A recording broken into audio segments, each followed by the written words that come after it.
Hello guys, welcome back to Zig the Programming Guy channel. In today's video I'll be showing you how to use autoflow extension on PC. So first thing you have to do is open up your Chrome browser or any browser of your choice, click on it, open, and you're going to search for autoflow. So you're going to search for autoflow just like this, and you're going to enter. You can see the first website is what you're going to click on, so click on that. So afterwards you have to install the extension. You can see right here, click on it, and you have to add it up to your Chrome. I've added mine already, so you can be able to see the extensions right here. So you can see my autoflow has been added to my extensions.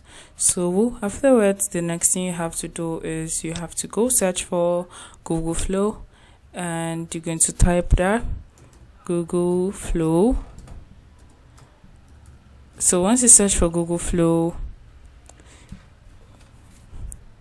you open it up and you click on the first website you're going to see as well.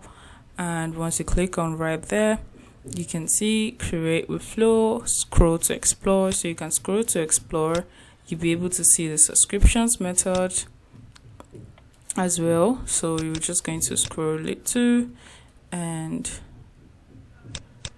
okay,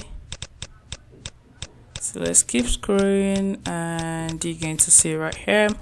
So you can see it says 100 credits plus 50 credit daily for this, and you can see the subscriptions. So we can just click on get started right away, and it's going to actually load up, and you can see Nano Banana 2 is here and a lot of features. You can click on new projects right there.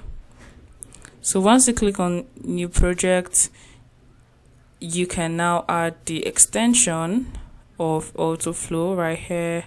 Click on it and click on autoflow.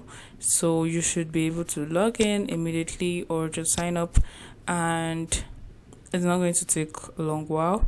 So afterwards you can start using it free. If you find this guide helpful, give this a thumbs up and equally subscribe to get more info tips like this. Thanks for watching guys. That's my next video. Bye.